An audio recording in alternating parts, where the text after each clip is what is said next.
A Sapphire Running Zone podcast. Hi everyone, this is Tim from the Sapphire Running Zone. Welcome to our review of the 2026 TCS London Marathon with runners from the wonderful Phab charity. So I'm joined today by Jackie, Rebecca and Emma, and we're going to chat through all things London Marathon and what a marathon it was this year. So these guys are part of a double record-breaking event, the fastest race ever, unbelievable 1:59. I think most of us are sort of about the 10-mile mark when that's going on, if we're lucky. That was quite remarkable. So to be part of that was incredible, but also to be part of a record-breaking field, nearly 60,000 runners this year. So we're going to have a little chat through with the guys what it meant to run for Phab, what their training was like, and what it was like on race day. And obviously they'll chat about their fundraising as well, because they've all been busy fundraising. So we'll chat about that. We're going to start with Jackie. Jackie, welcome. Tell us where you're located and why you chose to run for Phab. Oh, hi, everybody. So I'm located just on the outskirts of Lincoln, and I do all of my running in a little village where I live. So I get the roads to myself early morning, in the evening, at the weekend. It's not very busy at all. And I think actually it was kind of a bit of fate that got me to Phab. I found them on Facebook. I'd done my ballot entry, I'd got my rejection, and I was just scrolling Facebook and I saw Phab's post that said they still had spaces available, and I clicked to apply that same day. And I think the day after I got accepted, and it was just such a nice feeling because they're a smaller charity and they don't have these big offices that they have to fund. And Janine and the rest of the back office team, they work from their home address, and it felt like a bit of a family atmosphere, which essentially is the whole feel that goes through Phab, the charity, what they do for the children and the families. And then also as a runner and a supporter, what they did for us on the run up to the marathon with the team meetings and, emails and things like that. So it felt very inclusive and it felt very special to be able to raise the money for such a lovely charity. And tell us about your training. When did you start training? And give us some of the highs and lows. Okay, so I started the 16-week marathon training plan in January. I ran last year's marathon and I just kind of kept my running topped up over the winter. So I started the training plan, and the first day it snowed. Going out for my first run with, woolly hats and gloves and things. And I was like, oh, this is how it's going to be. The overall memory of the training is wet. It was wet. And I remember the longest run that I did, a 3.5 hour run. I started off and it was raining. Then it hailed, then it blew a gale, and then the sun came out. And by the time I came home, I was all hot and sweaty and had a bit of sunburn as well. So it was so unpredictable, the weather for the training. The training went well. I did feel, I felt my age, to be fair, because I am a lady of a certain age, and I did need to leave a couple of days extra in between the long run. So I might have run every other day, maybe last year, but this year I did. It's probably something to do with the weather, being a bit chilly as well, that I did need to leave a couple of days, definitely between the long run and maybe an easy run after that. So in that respect, my training did suffer a little bit, but on the whole, it went well. I didn't get any injuries. I didn't have any niggles. I didn't feel like I needed to go and get any physio for anything that was, that might have been happening at the time. I did get a little bit of paranoia when we started the taper. I'll not lie with that one. So yeah, overall it went well, but I didn't do as much training as I did last year, and that maybe I went into race day with a little bit more apprehension than I should have, really. So talk us through your memories of the race then. So the start was pretty chilled. I've only ever started at the red start once before. I've always done blue start before. And to be honest with you, I say that I don't like the red start. I don't know, it just seems to be more undulating than the blue start. The blue start feels, definitely the net downhill, whereas the red, it was up and it was down, it was up, it was down. I struggled a little bit with the first half of the race. My heart rate got too high, probably because of the adrenaline and maybe a little bit to do with the weather as well. And I did have to settle into the race. And the second half, I felt I got my running together and I felt like I was in the flow a bit more. But what I decided was I knew I was having a little bit of a panic attack in the first half. I just thought, just enjoy it. Just go out and enjoy the whole day and interact with the crowds and the kids and the high fives and what have you. There were certain places. I was just scrolling through Facebook before I came on this tonight, and somebody asked the question, "Which church was it?" And all the vicars were standing outside, and they were throwing holy water at us, which was, a bizarre memory. Tower Bridge, amazing. And there was quite a few places where you went past a cheer station or just where the crowd was really, really big. And I was going, oh, that was loud. The crowd were cheering so loud that it actually hurt your ears as you were running past. It was warm. But I think the level of the water, I didn't have any issues with the refill stations or the water stations. It's like a carnival atmosphere, as you're running through some of the housing estates and they're all sitting on the grass with the picnic chairs and the smell of barbecue wafting in the air, things like that. It's like a fun day out for everybody, including us as well as runners, because, there must be something in us that is, that enjoys the pain and the torture, I suppose. And what was it like when you went over that finish line? Well, for the first time this year, I put my camera on as I was running up the mall. So, and as I got, I'd kind of forgotten. I got to the finish line, and when I listened to it back, I was whooping and screaming, and yeah, it was amazing. It was amazing. I think I had to get my head down and get through the last 5 miles any which way I could. So yeah, so the finish line was a relief. Yeah, it was just fabulous. And anybody, the marshals, the crowd calling your name, it's unlike any other experience. And I just find it a wonderful day, which is why I keep coming back. That's brilliant. Thank you, Jackie. Appreciate it. Right. Next up, we've got Emma. Emma, tell us where you are and why you chose Phab. Okay, so I'm in a village called Holbridge, which is sort of Southend-on-Sea way. I chose Phab, well, firstly because I have a friend who is connected with the charity. So I've known a lot about Phab for a long time. All the work, all the days out, the residentials. I knew a lot about what was involved with the charity. But also, I work as a paediatric physio. So I work with children with loads of different physical disabilities. And I see the barriers that are there for those children and their families for participating in kind of just everyday activities. And when you hear about the opportunities that Phab gives those children, it's amazing. I've also previously worked with adults with learning disabilities as well. So, it's the whole package. I just think they do amazing work. So yes, I was really enthusiastic to be part of that. And I have to say they've been amazing right from day one. I think I echo what Jackie says about it was a very personal approach from Janine and Marion. They kind of well, like they said, it was like belonging to the Phab family. And they sort of looked after us. Obviously, the opportunities with all the Teams meetings, that was so beneficial and really made us feel part of a team. It was lovely kind of getting to know everybody else that was running and everything. Yeah, amazing charity. And I feel really privileged that I've been able to raise some money for them. Yeah, they do an incredible job, given there's not that many of them, that's for sure. Exactly. Tell me a little bit about your running background and talk us through your training for this one. Okay, so I'm not a regular runner. I did one half marathon about 9 years ago, just because I felt like doing it. But since then, I hadn't done much. I struggled with long COVID for a couple of years, which knocked me for six. And obviously, being somebody that's quite fit and healthy normally, that had a massive impact on me.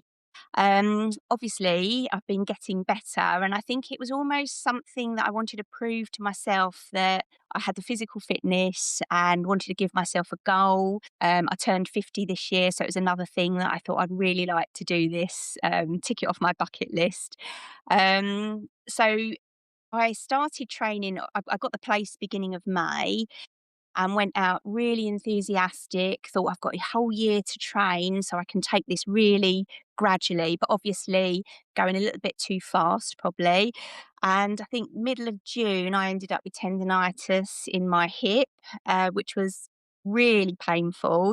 And I couldn't actually do any running till about the end of August. Then I was trying so hard to strengthen my hips for the tendonitis that triggered off a knee problem and then couldn't run again until about the end of October. So by this time, I'm having doubts, am I actually going to be all right to run the London Marathon, which was so frustrating. But what I did, I signed up to a training app and I thought I just need somebody to tell me what to do because, kind of if I'm going to go out too fast, too soon, injure myself, if I'm actually following something, find it a lot easier. So I followed an app and I did kind of like a 10K build up plan first for 6 weeks, 6 or 8 weeks. And then I started the marathon plan just before Christmas. So it was lovely. It was great. I knew when I was going out, what I needed to do, what exercises I needed to do. I didn't have to do any of the thinking myself. So that was good. And then, yeah, it was kind of tough to start with because obviously winter months, the cold, the dark, the wet.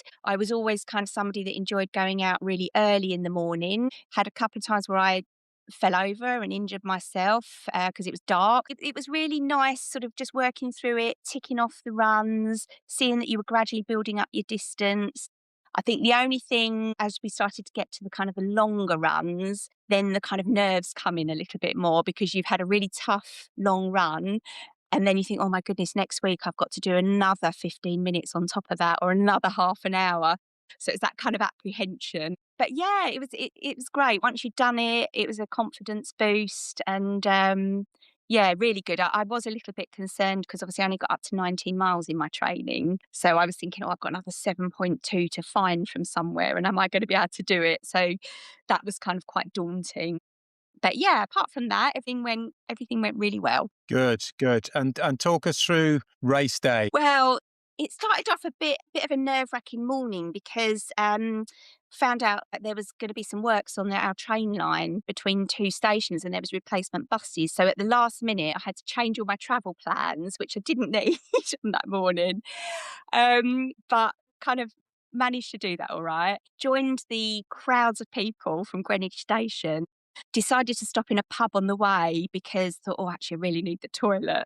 And joined a queue, which was about 30 to 40 minutes of women that all had the same idea, trying to go to the toilet. And thought we might as well do that because they're probably likely to be nicer than the Portaloos at the other end.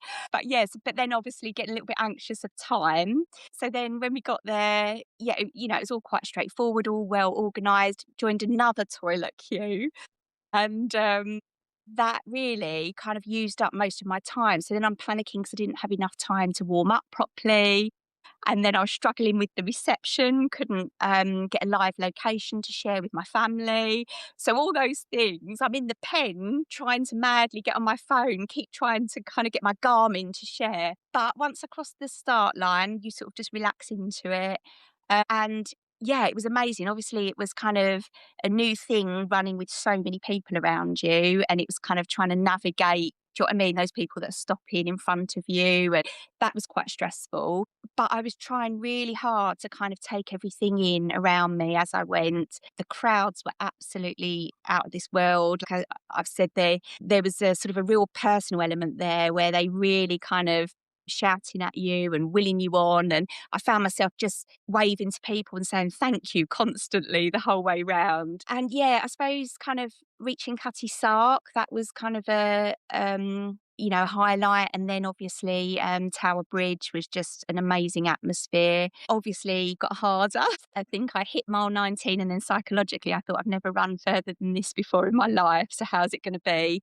But I just thought just keep the rhythm and I just really tried to kind of keep my eye on the crowds really as we went. But I think probably miles 22 to 24 5 were the hardest. I kept thinking I've got a park run to do, that's all it is. And then mile 25 was the longest mile I've ever run in my life. But I think as soon as I hit that 385 yards to go, just everything felt all right. And I managed a sprint to the finish line.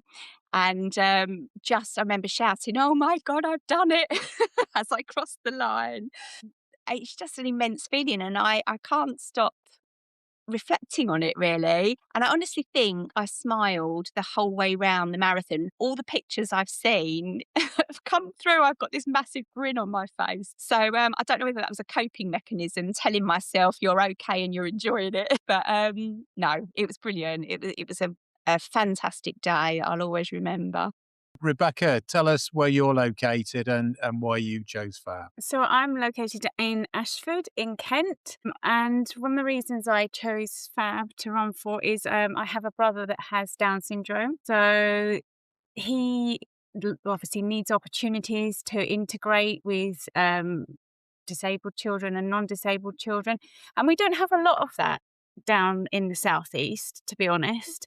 And I wanted to do something that we could bring awareness of Phab down to the southeast and see if we can get some movement on clubs and events and things that my brother could get involved in around the country. During sort of my fundraising, I went to a group and talked about Phab and how amazing they are and what they do and trying to promote. And I actually went to our local Tesco's and did the same. So I think it's sort of something a bit personal to me, trying to get a bit more awareness because, as the others have said, it's like a family. And I have to say that the support from start to finish has been outstanding. The things that they do, Marion and Janine, who, have got other jobs to do as well as look after us marathon runners, it was outstanding. The team's calls, the support with fundraising ideas, you could just text Marion on the WhatsApp and say I need a banner, and a banner would be delivered, or T-shirts, pens. So yeah, I'd say of all the charities I know of, it was the most worthwhile for me to run for. So I'm really grateful. Good. I'm really pleased to hear that. So give us a little bit of your running background and talk us through your training. So it was my second London marathon this time. So my second marathon and the second being London.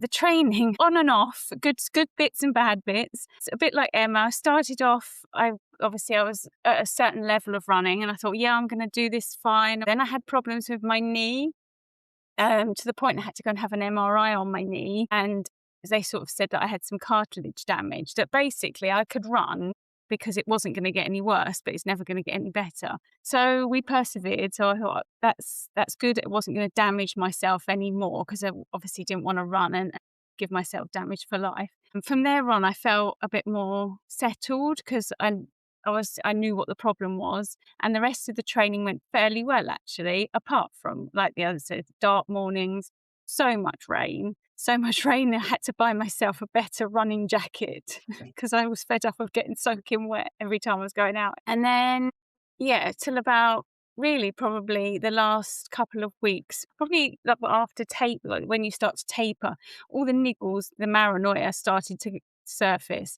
Backache, hip ache, knee ache, every ache known to man. So I kind of had a bit of a rest during taper where I didn't do a whole lot of running at all. And that, I suppose, paid off on marathon day. I think you do definitely have to listen to your body, and if you are tired or achy, just pull it back. Even if you have a plan, or like most other people, I had a 16-week plan, but there were times when I might miss out a run, and it's not to beat yourself up from missing out on a run. Even if it's one of your longer runs, it's not the end of the world.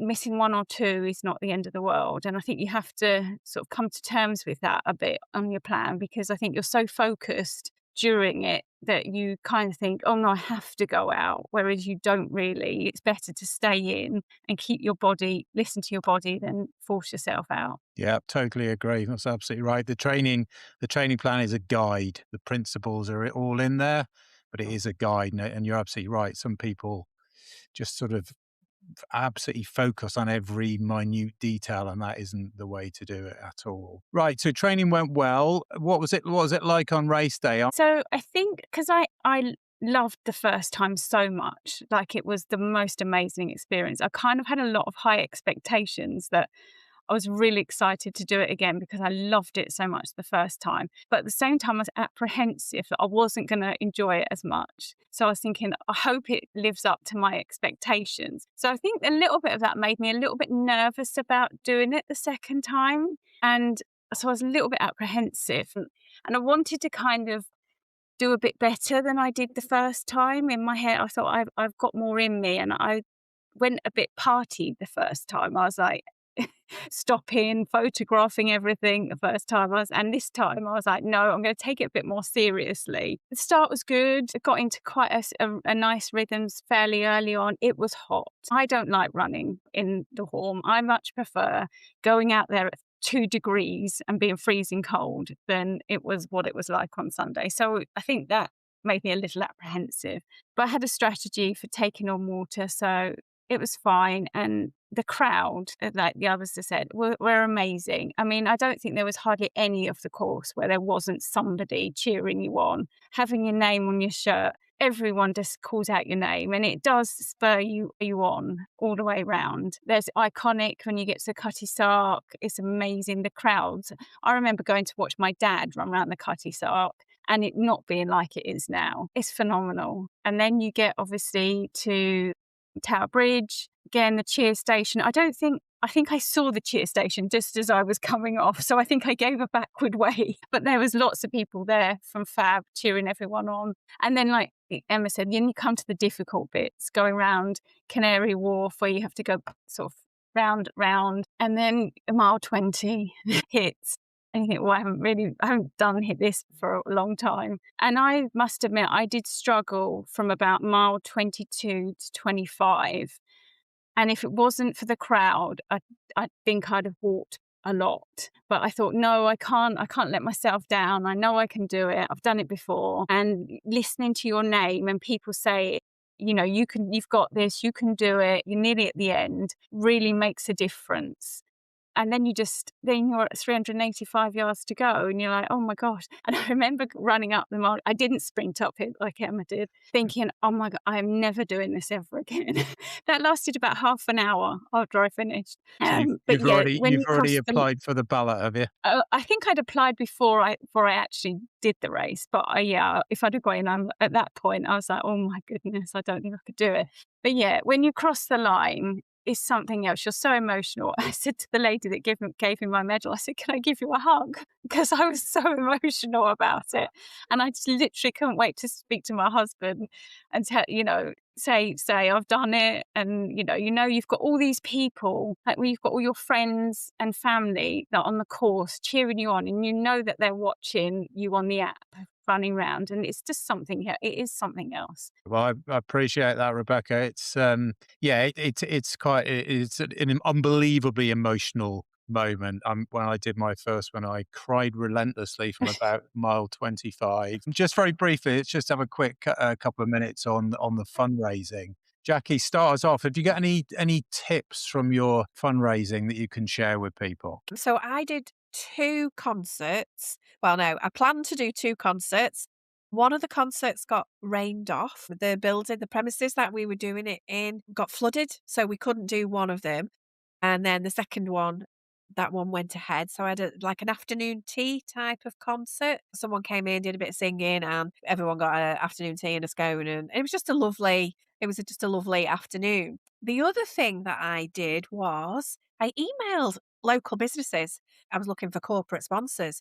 And I actually got £300 donations from businesses. And what I did was I did a lot of my training and posted on Instagram and Facebook. And I then posted about the businesses that had sponsored me as well. And on race day, on the little circles on the Phab t-shirts, I actually ironed on the logos of the companies that sponsored me as well and put that onto Instagram and Facebook too. So, and I'd never done that one before.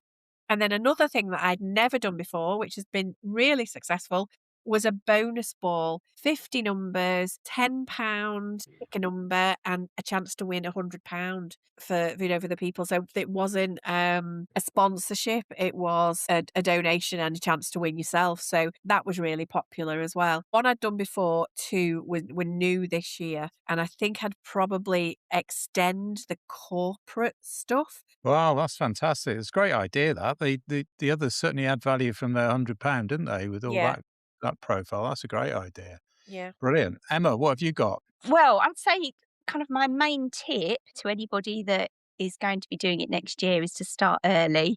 And I know that was kind of emphasized to us, but I think you can get in a little bit of a, oh, we've got months to go yet.